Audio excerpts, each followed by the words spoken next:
Hi everyone, it's the Amazing World of Autistic Fanboy 2002 here.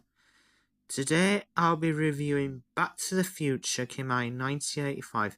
Now before the review starts, I want to say happy 40th anniversary to this movie. Yeah, this movie has turned 40 years old.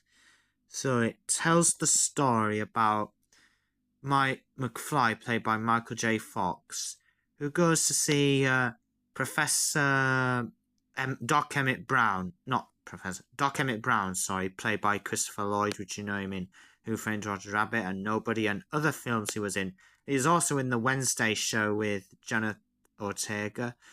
So he meets Doc Emmett Brown, and then all of a sudden those terrorists from Libya attack him. And then Marty McFly travels back to 1955, and he has to find out.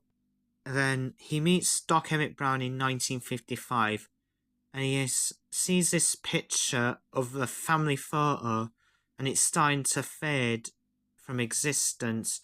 And it's up to Marty McFly to play the band before he fades from existence, and that's basically what the plot is. Now, guys, I remember when it was on telly, and I really loved let me tell you a backstory how I discovered this movie.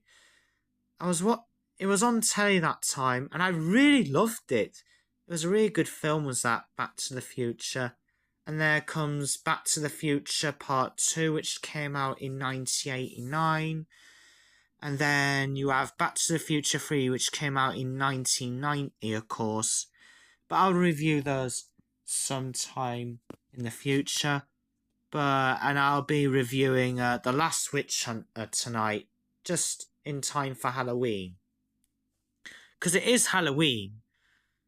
But I'll save The Last Witch Hunter review for tonight. So, let's talk about the characters. You have Marty McFly, played by the one and only Michael J. Fox, and you have Doc Emmett Brown, who is once again played by the man, the myth, the legend, Christopher Lloyd.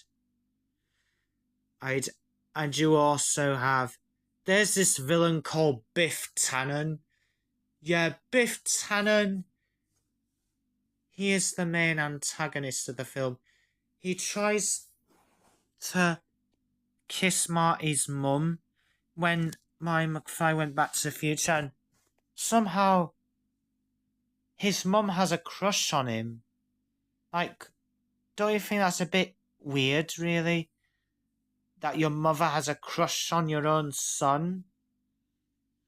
I really like the bit when he runs out of the cafe and then Biff and his gang chase after him through the streets, and then he uses a skateboard to I really like the skateboard chase scenes in Back to the Future, except for 3, because there's no skateboards in that.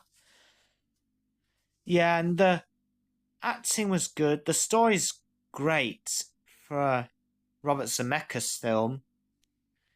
And I really like the bit where Marty has to go back to 1985.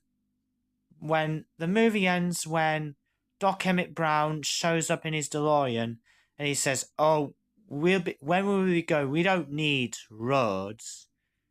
And then they set off, and it ends with a cliffhanger, which leads up to a sequel called Back to the Future Part 2, which I will review that sometime. And I'll be reviewing Avatar 1 and 2 just in time for Avatar 3. So I give this film 10 out of 10.